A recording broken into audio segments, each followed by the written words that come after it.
Hello everyone, welcome to sleepy classes. Polity पढ़ते time बहुत सारी मेजॉरिटीज के बारे में पढ़ना पड़ता है। ये क्या होती है और कितने टाइप की मेजॉरिटी हम जल्द से जल्द रिवाइज कर सकते हैं, आइए देखते हैं। बेसिकली आप कोई भी प्रोसेस जब पार्लियामेंट या लेजिस्लेचर के थ्रू करवाते हो तो उसको आप पे पास कराना होता है। लेकिन पास कराने के लिए आपको अलग अलग टाइप की मेजॉरिटी की आवश्यकता होती है। और आज हम 17 टाइप्स की मेजॉरिटी देखेंगे फटाफट और उनको कैटेगराइज करने की कोशिश करेंगे कि what kind of categorization can happen. We will also try to understand इन मेजॉरिटीज का बेसिक मतलब क्या होता है। तो सबसे पहले अगर मुझे कोई नया स्टेट एस्टैब्लिश करना है विद इन द कंट्री, देश के अंदर कोई नया स्टेट एस्टैब्लिश करना है, कोई दो स्टेट्स को मर्ज करके, स्टेट्स को विभाजन करके, है ना, what ever be the combination और परम्यूटेशन, मुझे उसके लिए कॉन्स्टिट्यूशन चेंज नहीं करना होता है, ये मैं तो जानता हूं।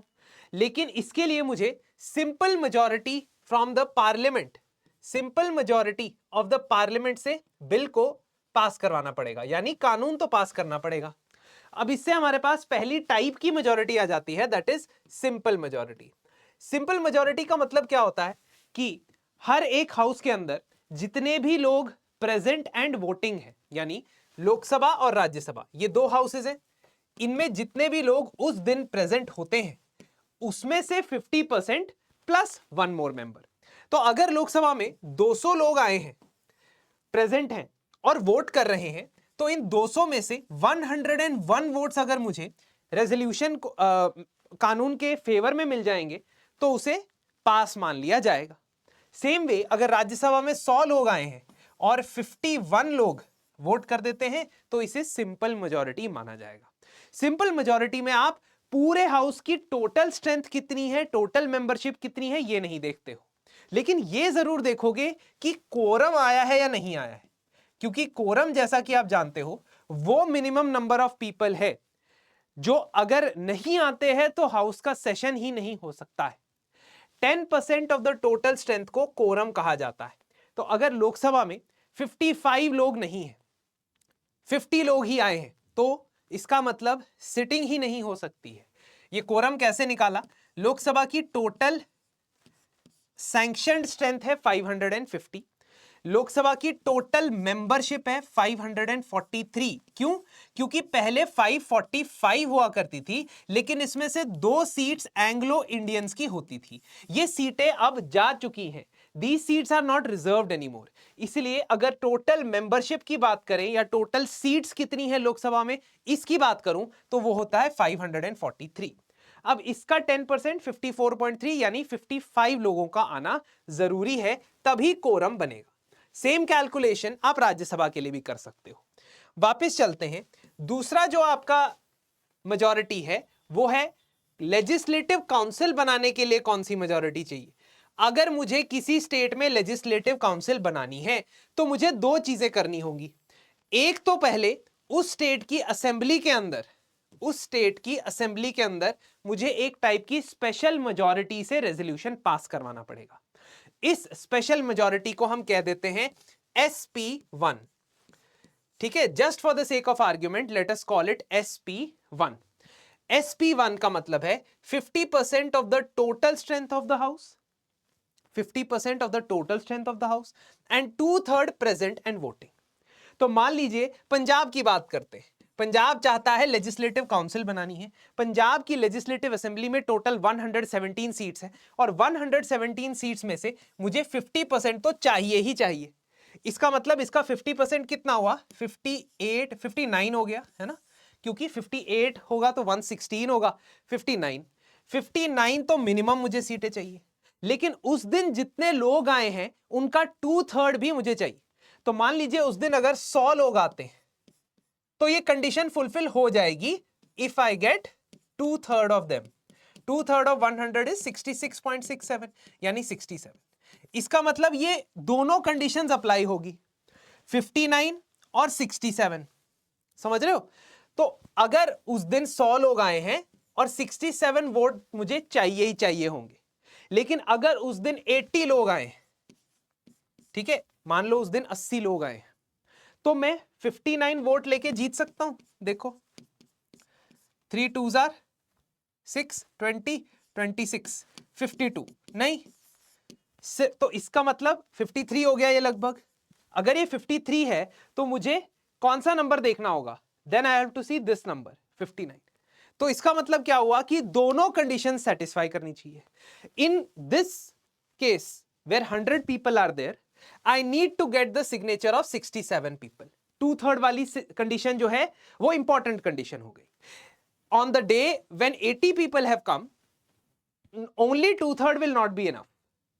I will need to ensure that 59 लोग करें। क्यों? क्योंकि ये दो कंडीशंस अप्लाई होती है, दोनों कंडीशंस अगर सेटिस्फाई होती है तो ही वो बिल पास हो जाएगा।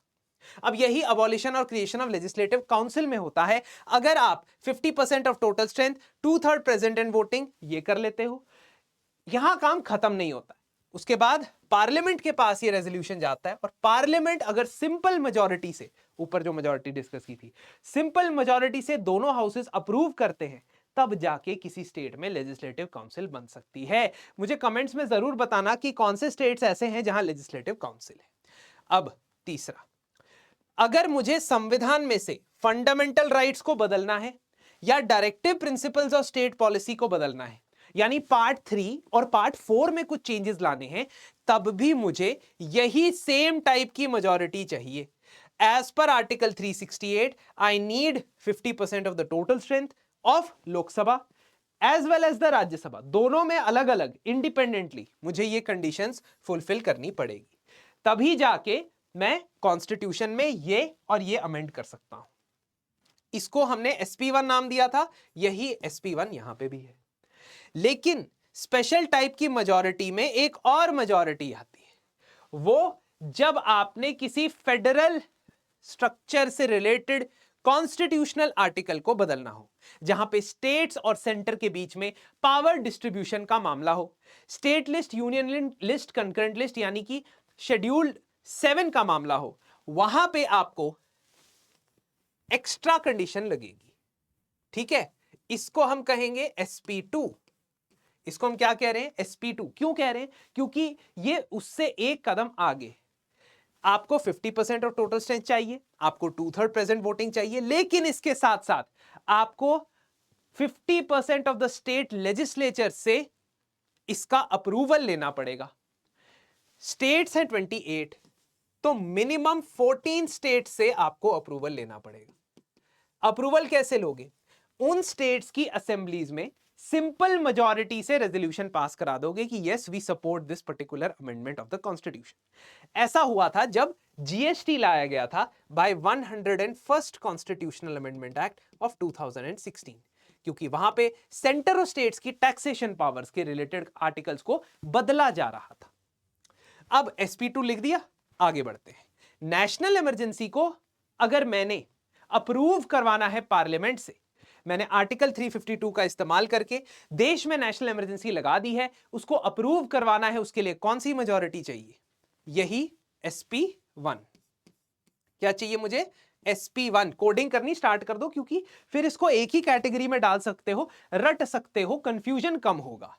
अगर मुझे नेशनल इमरजेंसी को रिवोक करवाना है, एक बार मैंने नेशनल इमरजेंसी लगा दी है लेकिन मैं उस नेशनल इमरजेंसी को हटाना चाहता हूं, उसके लिए मैं लोकसभा को बुला के स्पेसिफिकली लोकसभा में सिंपल मेजॉरिटी से रेजोल्यूशन पास करूंगा कि मुझे नेशनल इमरजेंसी को रिवोक करना है। सिर्फ लोकसभा से, राज्यसभा का इसके अंदर कोई रोल नहीं है।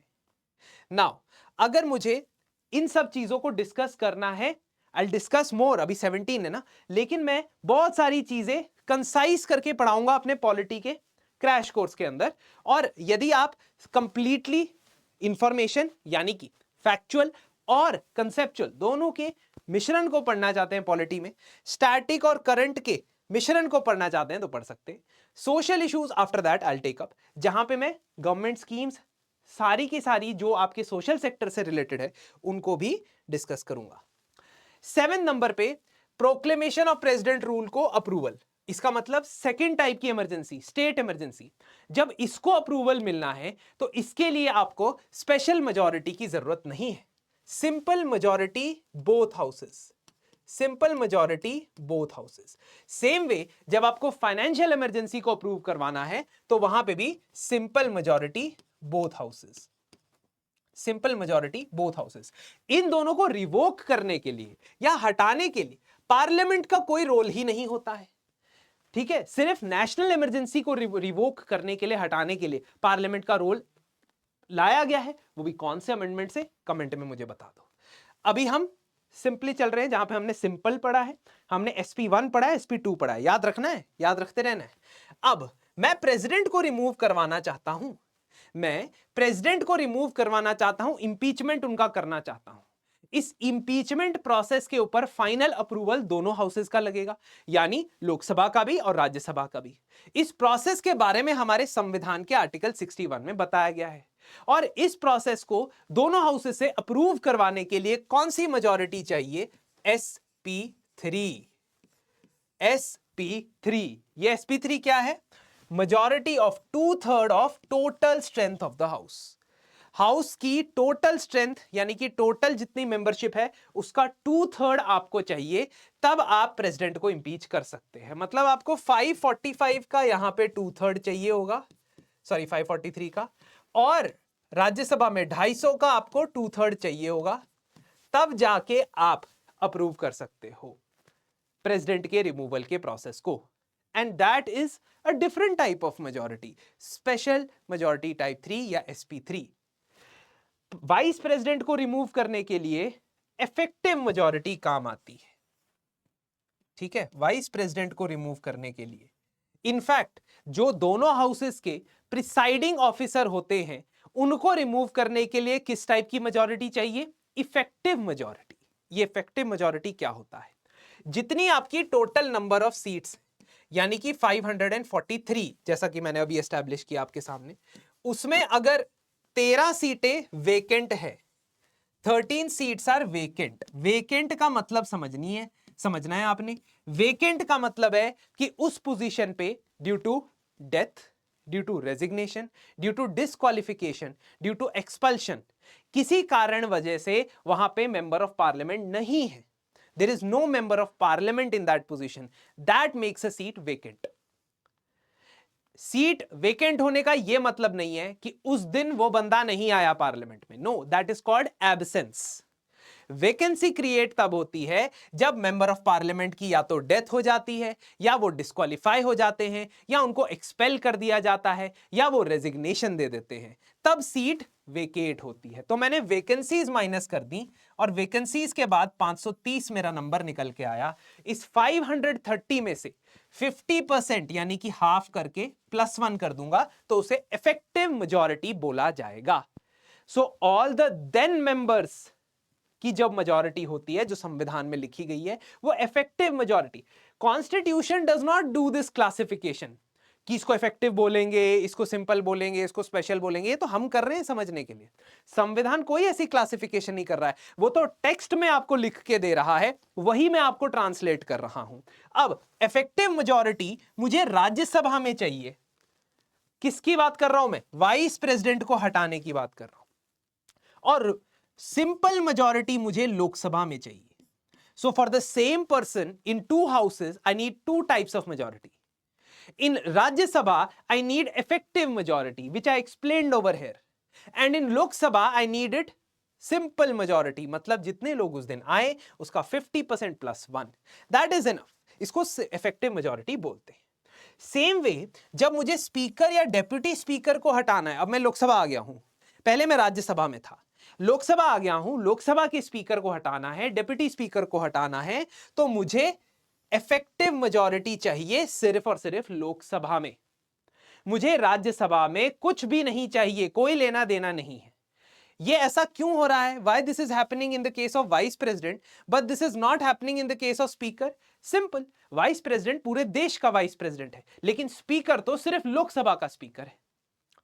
ठीक है, vice president might be the chairman of Rajya Sabha but he is the president of the entire country, इसलिए दोनों हाउसेज में से मुझे अप्रूवल चाहिए। लेकिन यहां पे सिर्फ स्पीकर और डिप्टी स्पीकर की जहां बात है, उनका लेना देना ही लोकसभा से है। तो लोकसभा के बियॉन्ड जाना क्यों? इफेक्टिव मेजॉरिटी ऑफ लोकसभा से पास करवा दो और काम हो गया, रिमूव हो गए। ध्यान रखना, अभी मैं प्रोसेस या प्रोसीजर की बात पे फोकस्ड नहीं हूं, अभी मैं सिर्फ फोकस्ड हूं सिर्फ और सिर्फ मेजॉरिटी और उसकी टाइप्स पे। डेप्यूटी चेयरमैन की अगर मैं बात करता हूं तो डिप्टी चेयरमैन का भी लोकसभा से कोई लेना देना नहीं है, इसलिए उनका सिंपल तरीका निकालने का उनको यह है कि इफेक्टिव मेजॉरिटी ऑफ राज्यसभा से उनको निकाल दिया जाए। नाउ नो कॉन्फिडेंस मोशन की जहां तक बात आती है, नो कॉन्फिडेंस मोशन कहां संविधान में लिखा हुआ है? नहीं, it is specifically talked about in rule number 198 of Lok Sabha rules. जब भी मैं सरकार को रिमूव करना चाहता हूं, मैं कोशिश कर सकता हूं रिमूव करने की by moving a no confidence motion. इस नो कॉन्फिडेंस मोशन को पास करने के लिए सिर्फ और सिर्फ सिंपल मेजॉरिटी की आवश्यकता होती है। अब आप पूछोगे सर हमने एक टाइप की मेजॉरिटी और पढ़ी है, मैं पूछूंगा क्या? आप बोलोगे सर एब्सोल्यूट मेजॉरिटी, वो क्यों नहीं काम आ रही है? देखो एब्सोल्यूट मेजॉरिटी वोटिंग के टाइम पे किसी काम की नहीं है। एब्सोल्यूट मेजॉरिटी वो होती है जब आप टोटल मेंबरशिप का 50% निकाल लो। जैसे आप इलेक्शन के टाइम पे देखते होंगे कि आपको बोला जाता है मुझे लोकसभा में 272 सीटें चाहिए, 272 सीट्स चाहिए तो मैं सरकार बना सकता हूं। That is basically absolute majority, क्योंकि 543 का हाफ करोगे, 50% करोगे तो 271.5 आएगा, मतलब उससे एक ज्यादा मुझे चाहिए सीटें, 272 272 सीटें मुझे चाहिए। That is absolute majority. उसका वही काम है, बस उसका और कहीं काम नहीं आ रहा है। अब सिंपल मेजॉरिटी से ही नो कॉन्फिडेंस मोशन भी पास होगा, जिसके बाद सरकार गिर सकती है। बात आती है बिल की, यानी कानून की। एक ऑर्डिनरी बिल, साधारण बिल सिंपल मेजॉरिटी से पास होता है, ये सबको पता होता है ना? बट एक कॉन्स्टिट्यूशनल अमेंडमेंट बिल और उसके दोनों टाइप, ये हम डिस्कस कर चुके हैं ऑलरेडी, SP1 और SP2। ठीक है, नाउ रिमूवल की बात करते हैं, इंपीचमेंट की बात करते हैं। सुप्रीम कोर्ट के और हाई कोर्ट के जज को रिमूव करना हो, या CAG या CEC यानी CAG controller and auditor general, chief election commissioner, इनको हटाना हो अपनी पोजीशन से, तो मुझे क्या चाहिए? Again I will need special majority. Sorry, SP1, ये SP1 है, SP2 है, ये वाली। सो I need SP1 in this case. ठीक है, रिमूवल ऑफ सुप्रीम कोर्ट जज, रिमूवल ऑफ हाई कोर्ट जज, रिमूवल ऑफ CAG CEC। अब यहीं पे आपको कंफ्यूज करके प्रेसिडेंट भी बोल देंगे, आप सोचोगे प्रेसिडेंट को भी ऐसे रिमूव करना है, नहीं ना, वही तो नहीं करना है। प्रेसिडेंट का रिमूवल तो 2/3 ऑफ टोटल मेंबरशिप से आता है, ये आपने रटना है। आखिरी दो, अगर मुझे ऑल इंडिया सर्विस बनानी है, if I have to create an all India service, I have to get it passed by 2/3 of the members present and voting. This is SP4, ये अलग है, ध्यान रखना, उस दिन कंफ्यूज नहीं होना है। ये दो अलग टाइप की स्पेशल मेजॉरिटी है। 2/3 members present and voting. Rajya Sabha के अंदर जितने लोग उस दिन आए हैं, 150 लोग आए हैं, तो उसका 2/3 100, मतलब 101 लोगों का वोट मिलेगा, तो न्यू ऑल इंडिया सर्विस बनेगी, तो पार्लियामेंट स्टेट लिस्ट के सब्जेक्ट के ऊपर कानून बना सकता है। अदरवाइज आमतौर पे पार्लियामेंट स्टेट लिस्ट के सब्जेक्ट के ऊपर कानून नहीं बना सकता है। So please remember the 4 different types of special majorities that we discussed today, categorise them, memorise them, and you will have some clarity regarding these 4 definitions. Thanks a lot for watching the video. Revise it और PDF download कर लेना. Thank you.